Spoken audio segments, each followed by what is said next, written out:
This happened a few weeks ago. I'm 34 now and I just moved into this two-bedroom apartment. I thought living alone would be great after my breakup. Everything felt fresh and clean. I liked the area too. Lots of cafes and a co-working space nearby. I never thought I would end up feeling so uneasy in my own home. On my second night, I was winding down. I thought about the project I'd start the next day. That's when I heard it. It was faint footsteps above me. I paused, feeling uneasy. My landlord said the upper unit was empty. Maybe it was just the building settling? I hoped that was it, but the sounds didn't stop. They kept coming every day. I'd be working on my designs when I heard muffled voices or furniture scraping. Once, I found my coffee mug moved from the counter to the dining table. I thought I misplaced it, but it happened again. My heart raced. Was I losing my mind? Then came the night when I lay in bed, scrolling through my phone. I glanced at the wall and saw a shadow dart past. I turned on the light, but nothing was there.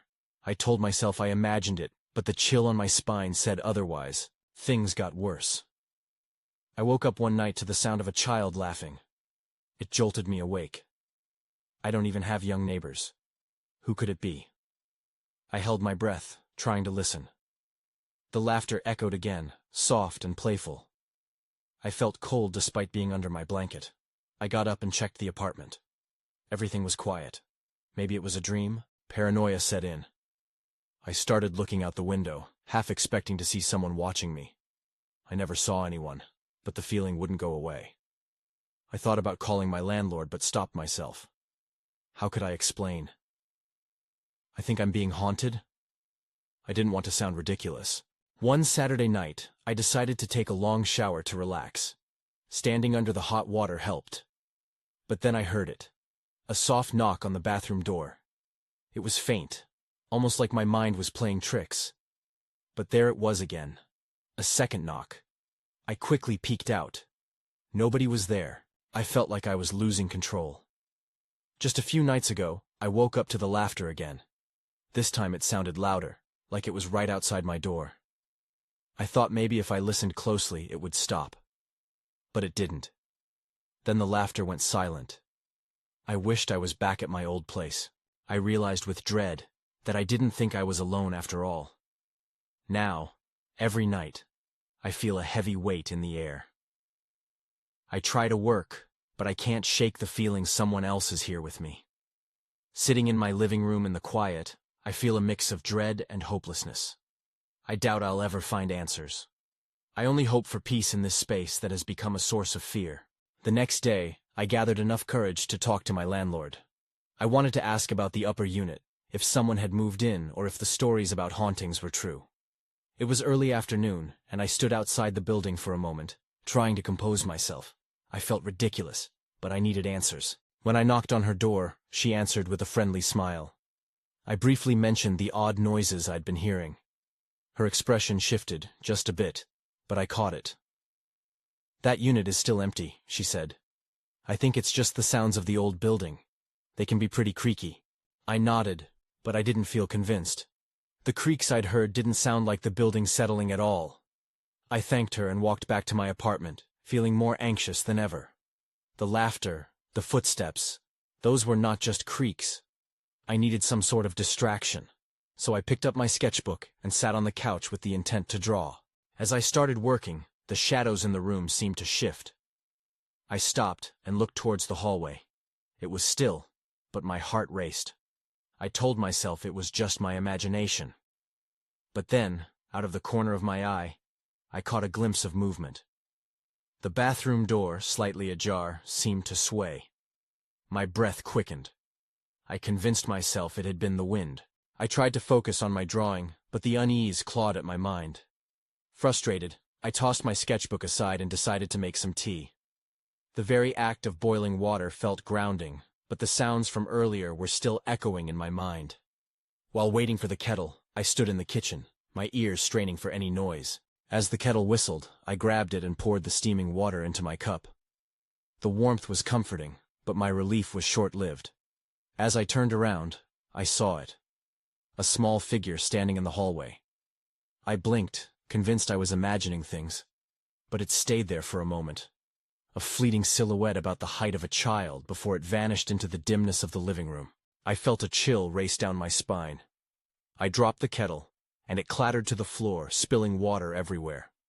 I froze, heart pounding, unable to move. I knew I hadn't imagined it. Someone had been there. I took a deep breath and summoned enough courage to check it out.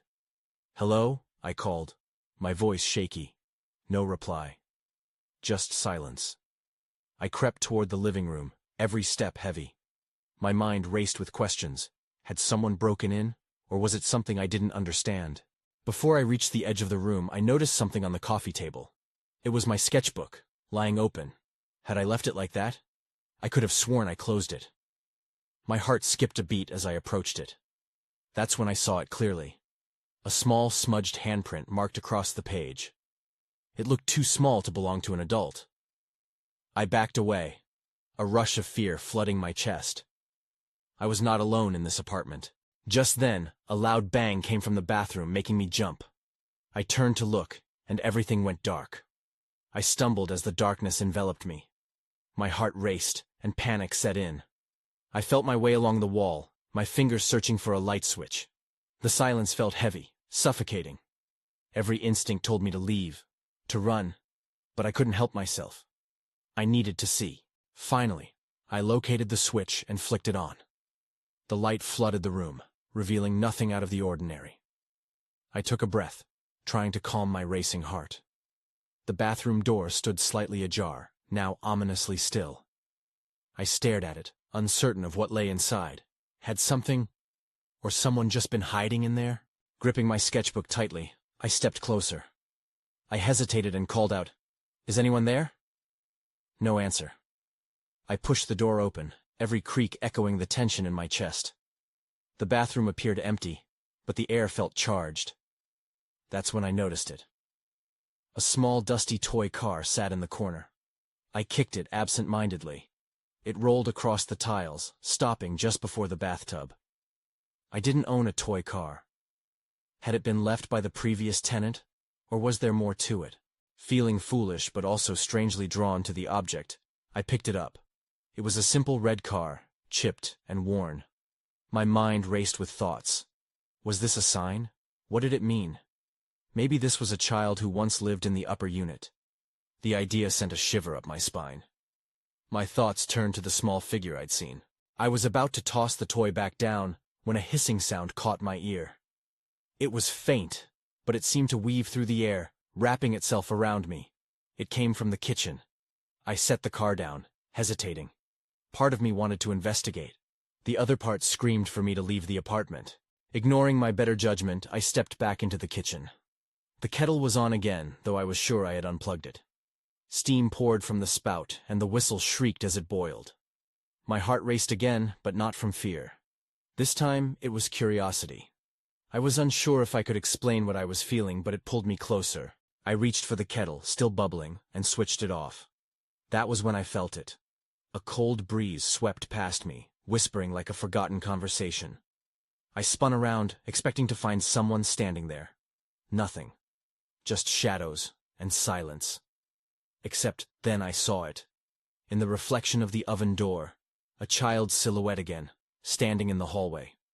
Panic surged through me. I staggered back, almost dropping the kettle, but I couldn't look away. A low, soft giggle echoed around me. My stomach dropped. The feeling was different this time, an inviting kind of chill. "Who are you?" I yelled, my voice cracking. But nothing answered. The reflection flickered, and then it was gone. My breath hitched. I had to know more. I had to get to the bottom of this. As I took a step towards the hallway, ready to confront whatever was lurking, the lights flickered violently and went out again. I froze in the darkness, realizing I might be in over my head. I stood frozen in the pitch black, heart thudding loudly in my chest. I tried to focus on the sounds around me, but all I could hear was the rush of my own blood. Panic surged, and I felt my way back toward the counter, reaching for my phone. My fingers brushed against the smooth surface, and I fumbled for the flashlight app. A beam of light sliced through the darkness, illuminating the kitchen in a stark, ghostly glow. The shadows danced unsettlingly on the walls as I swept the light around the room. Nothing seemed out of place, but I felt more on edge than ever. I turned toward the hallway, where I had seen the silhouette. The air felt heavy, filled with something I couldn't name, but it drove me forward. I took a tentative step, the floor tiles cool beneath my bare feet. With the flashlight in one hand, I aimed it ahead, praying to catch a glimpse of the figure again. Just then, I heard a faint shuffle. My heart sank. It came from the living room. I had left the television on when I went to the bathroom, but the noise felt different now. I called out once more desperate. "Is anyone there?" Silence answered me, thick and suffocating. I bit my lip, weighing whether to go in or back off. The flashlight beam flickered slightly, and dread pooled in my stomach. Still, curiosity won. I stepped into the living room, heart racing.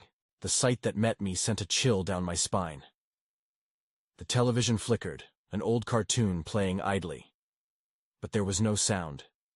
The screen showed a pastel-colored world, filled with smiling characters that made the scene eerily cheerful. A child's laughter suddenly bubbled from somewhere in the corner, echoing off the walls. My eyes widened. The laughter sounded so real, so close, yet the room lay empty. I was hyper-aware of every creak of the floorboards beneath my feet. I raised the flashlight toward the source of the sound, but before I could fully turn, something darted past the edge of my vision. I turned, but there was nothing there. Just the lingering laughter fading into the corners of the room. "That's it," I whispered to myself. "I need to get out of here." The feeling of being watched came rushing back, intensifying with each heartbeat. I made my way back toward the kitchen, but the moment I stepped inside, the lights flickered again, and a loud crash sounded, ricocheting off the walls. I froze. Something had fallen over in the hallway. The hairs on the back of my neck stood up, and adrenaline coursed through me. "Hello?" I shouted, my voice wavering. "Is anyone there?" The response was swift and chilling. A small, soft hand brushed against my ankle, sending shockwaves of fear through my body. I looked down. A toy car, the same red one I had seen earlier, had rolled toward me from the darkness of the hallway. I could have sworn I'd left that in the bathroom. I stepped back, calling on every ounce of courage. "Enough games! Show yourself!" Suddenly, the power buzzed back to life. The lights flickered back on, and everything fell quiet. But now, the atmosphere felt different. I sensed I wasn't alone anymore. Then I saw it, a shadowy figure standing at the edge of the hallway, grinning. My breath caught in my throat. I was not ready for this. Before I could react, the figure dashed into the darkness, leaving me with only echoes of laughter fading into silence. I didn't want to follow. Part of me screamed to find the nearest exit, but another part pushed me forward, curiosity mingling with dread. I cautiously made my way to the hallway, the beam of my flashlight cutting through the darkness like a lifeline. The laughter echoed again, softer this time, a haunting sound that seemed to wrap around me like a cold fog. It was coming from my bedroom, and my gut twisted at the thought. I had to see what was happening. I forced myself onward, feeling like a moth drawn to a flame. As I entered the darkened hallway, the shadows grew longer, more menacing. The walls felt as if they were closing in, and I wasn't sure if I was imagining the whispers circling in my ear. I reached my bedroom door and hesitated. Why was the laughter coming from there? With a shaky breath, I reached for the doorknob. It was icy to the touch, and I hesitated. As I began to turn it, the laughter erupted again, louder and unmistakably playful. A child's laughter, but it cut through me like a knife. I flung the door open, the sudden motion taking me by surprise. My bedroom was empty, save for my unmade bed and scattered clothes. The window was closed tight, blocking any breeze that might explain the chill I felt. I felt ridiculous for even being afraid, but I couldn't shake the tension writhing in my stomach. That's when I saw it. On my bed lay a piece of paper, white against the rumpled sheets. I walked over, my heart racing. Written in vivid red crayon, the words danced across the page. "Come play with me." No signature. I glanced at the door, then back at the note. Had someone been here? I grabbed the paper, clenching it tightly in my fist. The laughter bubbled up again, this time floating through the air as if it were coming from right beside me. It made the hair on my arms stand up. I wanted to scream, but my voice felt stuck in my throat. Suddenly the lights flickered again, plunging me momentarily into darkness. I froze, waiting for them to come back on. When they did, my heart dropped. A child stood in the doorway, the faint silhouette backlit by the light from the hallway. "Are you coming?" they asked, the voice high and innocent, but it sent a chill through my bones. It was the same voice from the laughter. Who are you?" I stammered, fear clawing at my chest. The figure took a step forward, a faint smile visible in the dim light. But just as quickly as they appeared, they vanished into the shadows, leaving me alone again. My mind raced. I had to get out.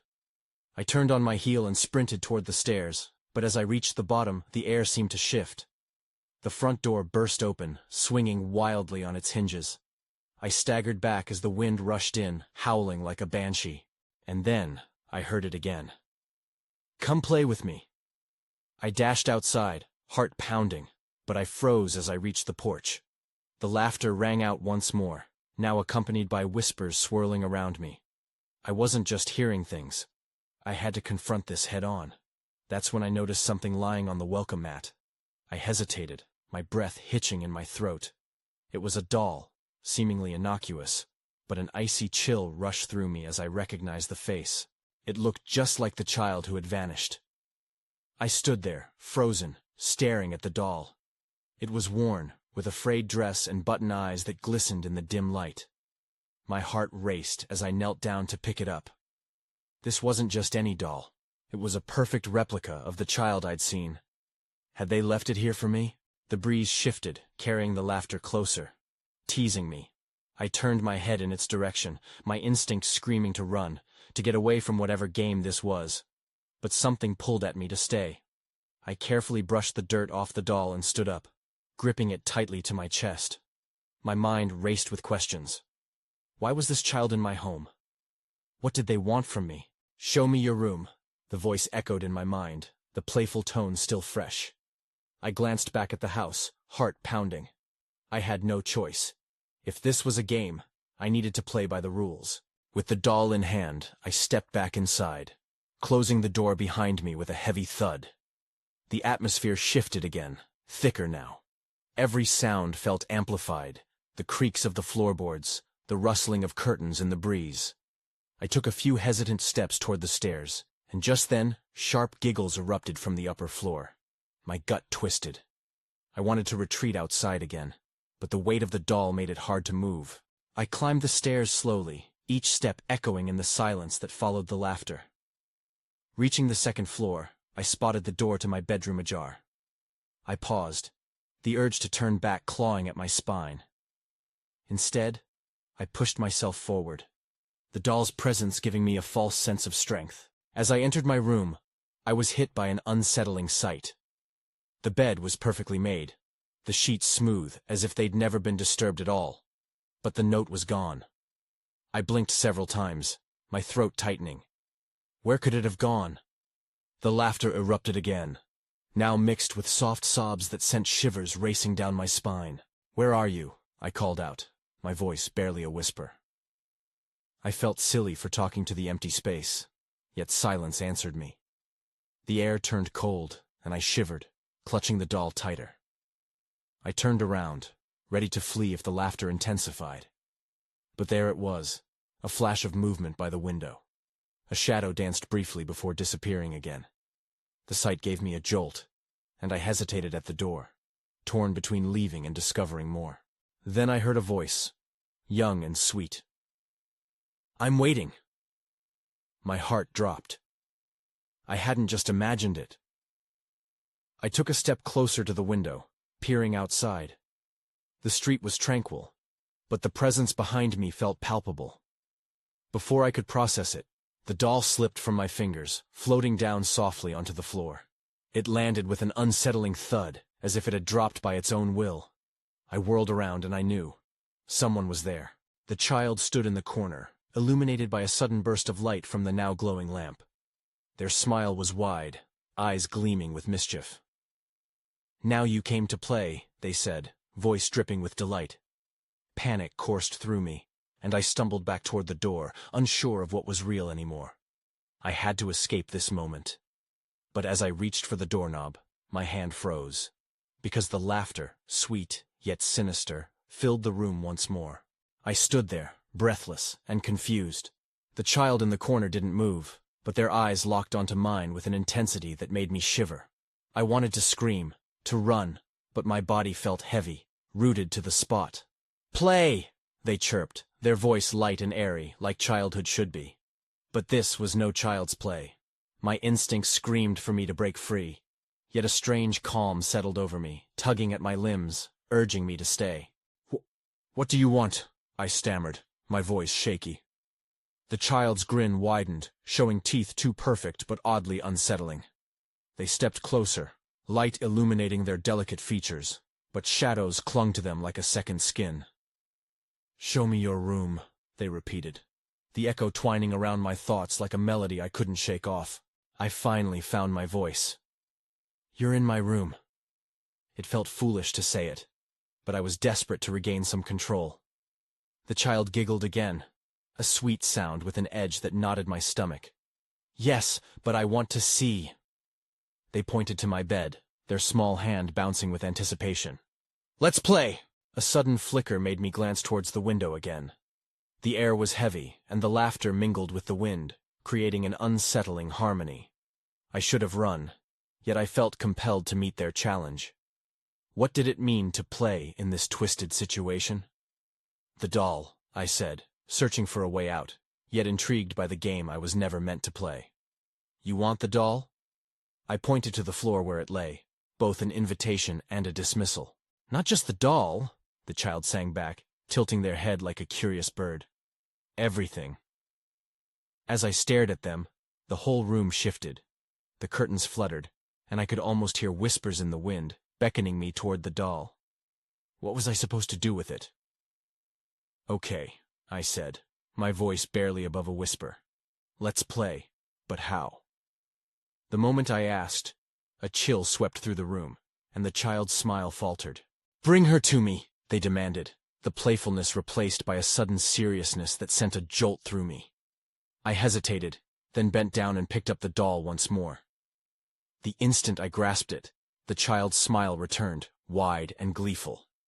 I took an uneasy step closer, holding the doll out like a peace offering. "Now, turn around," the child chimed, eyes gleaming. "It'll be fun!" "To turn around?" My heart raced, uncertainty flooding my veins. I'd felt a foreboding presence, and every instinct screamed at me not to obey. But there was no turning back now. I did as I was told. I closed my eyes and spun away from them, gripping the doll tightly, hoping whatever waited on the other side wouldn't be too horrifying. When I opened my eyes, everything changed. The room had shifted, the furniture darker, the shadows deeper. I gasped as I slowly turned back. The child was gone, but where they had been was now a reflection in the mirror. A specter standing behind me, watching with those same mischievous eyes. My stomach dropped. I wanted to scream, but the sound caught in my throat. And then I saw it. There, in the reflection, the bed's sheets were not just smooth. A dark stain marred the perfect fabric, a reminder of a secret that shouldn't exist. "Who's there?" I croaked, fear tightening my chest. But no answer came, just the whispering laughter echoing around me, the room swirling into darkness once more. I took a step back, my heart pounding against my ribs. Something was terribly wrong. My gaze darted around the room, searching for signs of the child. Was this a joke? Some twisted game I had unwittingly stumbled into? I forced myself to breathe, clenching the doll as if it could offer me solace. Then I noticed it, a flicker of movement at the edge of my vision. I whipped around, but there was nothing there, just shadows creeping along the walls, mocking my fear. I peered into the mirror again, half expecting the child to leap out at me. Instead, all I saw was my own terrified reflection glaring back. With each second that passed, the stain on the sheets drew my eyes like a magnet. I had to know. I approached the bed cautiously, trying to dismiss the fear clawing at my insides. As I neared, the foul odor hit me, sharp and acrid. I covered my nose with my sleeve and bent down to inspect the mark. It was dark, almost black, and bled into the fabric like spilled ink. My heart raced as I realized it might not just be a stain. I reached hesitantly toward it, fingertips hovering just above. An image flashed in my mind. The child standing there, pointing, laughing as I made a fool of myself.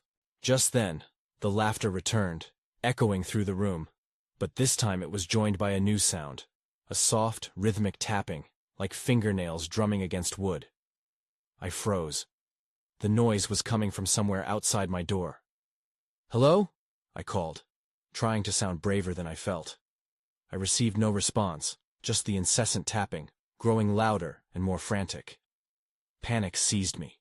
I wanted to turn and run, but I couldn't tear my gaze away from the bed. That's when I saw it move. The doll. It shifted in my grip, its glassy eyes locking onto mine as if it were alive. A shudder ran through me. I stumbled back, nearly tripping over my own feet. "Stay away!" I shouted, holding the doll out like a shield. The tapping ceased. I glanced nervously toward the door, waiting for an answer that didn't come. It was eerily quiet, with the smell in the air thickening around me. Then I spotted something out of the corner of my eye, a long, delicate hand reaching from behind the window. It was pale, fingers elongated and beckoning me. I blinked, convinced it must be a trick of my mind. But the hand remained, swirling through the shadows, calling me. "Just a trick," I whispered, my voice trembling. "Just a trick." But deep down, I felt it was more than that. Whatever that hand belonged to, it wanted me to follow. "I don't want to play any more," I said, backing away slowly. Just then, the lights flickered, casting the room into deeper darkness. I turned to flee, but something blocked my path. I stumbled back, only to find a figure, tall and shadowed, grinning down at me, its face familiar, but twisted. "Play," it said, the child's voice piercing through the silence. That's when everything went dark. I gasped as the darkness enveloped me. Weighing down my chest, it felt thick and suffocating. I raised my hands, searching for something, anything to hold on to. But I met only emptiness. My heart pounded in my ears, drowning out any rational thought. I was frozen, utterly still. Then, just as abruptly as it had come, the darkness lifted. I found myself in a different room. It was familiar but twisted, like a nightmare version of my own home. The walls were lined with dolls, each staring at me with their glassy eyes. The floor was sticky beneath my feet, and I recoiled at the sensation. "Where am I?" I whispered, feeling the flutter of panic rise again. I scanned the room, searching for signs of the child, the laughter, or even the figure who had blocked my escape. Nothing. Just then, I noticed a flickering light in the corner. I edged toward it, dread coiling tighter. As I approached, I realized it was coming from a television set, static crackling on the screen. To my shock, the child's face appeared among the noise, twisted and grinning, mocking me in a hush of static and laughter. Come out, wherever you are." The child's voice chimed gleefully, piercing through the noise. I felt sick. The room started to spin, memories flashing before my eyes. The doll, the laughter, the shadowy figure. I turned to flee, but the dolls began to whisper, a cacophony of taunts and jests swirling in my mind. "Why won't you play?" one said, its painted smile stretching unnaturally. "Join us!" another urged, its tone dripping with delight. I clamped my hands over my ears. "Stop! Just leave me alone," I shouted, voice hoarse with fear. With each word the whispers grew louder, filling the room, surrounding me like a whirlwind. I rushed toward the door, but it slammed shut in front of me. Desperation flared, and I pounded on it, panic rising. I could almost hear the figure's laughter from the shadows, deep and rumbling, echoing in my mind. "Play with us!" The air felt electric, and I turned back to face the room. The lights flickered again, and suddenly everything changed. The walls began to pulse, their colors shifting, and I spotted a glimmer beneath the sticky floor. I dropped to my knees, scraping my palms as I clawed at the floor, desperate to find out what was hidden beneath. That's when I found it. A small, rusted key, its surface cold against my fingertips. As I held it up, the laughter fell silent, replaced by an eerie stillness. But that didn't last long. Footsteps echoed behind me, and my heart lurched. I turned to face the door, watching in horror as shadows began to crowd around it, creeping closer, their intentions unclear. I need to get out of here, I stammered, clutching the key tightly. I backed away slowly, feeling the weight of something cold and dark pressing in behind me. Then, a voice, a whisper, drifted through the space. You can't escape the game. The shadows surged forward, and I knew I had to act fast. Gripping the key, I sprinted to the door, praying it would unlock my way out of this nightmare, or it would seal my fate forever. I hurried to the door, my heart racing, the shadows closing in like an impending storm. I could hear the echoes of the laughter, twisting in the air, mingling with the whispers that urged me to stay. Play with us, they taunted, but it felt like a threat now, and I didn't want to play any longer. The key trembled in my hand as I fumbled to find the lock. I shoved the key into the rusty opening, praying it was the right one. It fit, but the door wouldn't budge. The darkness pressed around me, glistening tendrils of shadow reaching out, and I gritted my teeth in determination. "No! I won't be trapped here!" I shouted, twisting the key harder, desperate for release. With a forceful jolt, the door clicked open, and I flung it wide. Light streamed into the room, illuminating my surroundings and momentarily scattering the shadows. I dashed into the hallway, breathless with adrenaline, my bare feet pounding against the warped wooden floors. The laughter echoed again, softer now, but it trailed behind me like a silent promise, a promise of return. I sprinted toward the stairs, the remnants of fear pressed against my back. I didn't know what awaited me at the bottom, but I felt an overwhelming urge to escape that place, to break the cycle of childlike innocence turned sinister. As I descended, I snuck a glance behind me, half expecting to see that whirl of darkness rushing to catch up. But I saw nothing, just the empty hallway, stretching behind me like a gaping mouth ready to swallow me whole. Once I reached the ground floor, I paused, and this time the front door stood in front of me, cracked open slightly as if inviting me out. I darted through it, feeling the cold night air hit my flushed skin. My legs propelled me to the sidewalk as I moved farther from the building that had become a prison. I didn't stop until I reached the end of the street, the shadows of the building barely discernible in the dim light. Slowly, I turned to look back. The entire structure stood silently against the starless sky, undisturbed. It didn't feel quite real. I still felt the lingering weight of the spirits, the childlike voice beckoning me, echoing in my mind. Had I truly escaped? I didn't know. I wanted to believe I was free. But the laughter lingered like a soft echo, threading through the silence of the night. Maybe it was nothing more than a figment of my imagination, brought forth by my loneliness. But as I made my way down the street, my heart still raced, and I found myself looking over my shoulder, half expecting to see the small figure with their wicked grin following me. A few days later, I moved out of that apartment and away from that neighborhood. Sure, the lease was on paper, and the shadows should have been left behind, but memories lingered. I still think about that child, and those moments spent trapped in a game I never wanted to play. I can still hear the laughter sometimes, wrapped in the whispers of the wind. I never went back. I don't even know what happened in that upper unit, or if anyone would ever dare to move in there again. All I know is that I escaped, for now. But that tiny specter remains a question mark in my mind. Was it real, or just a manifestation of my own fears? I suppose the answers don't matter as much as the fact that the light of reality still feels dimmer after what I encountered.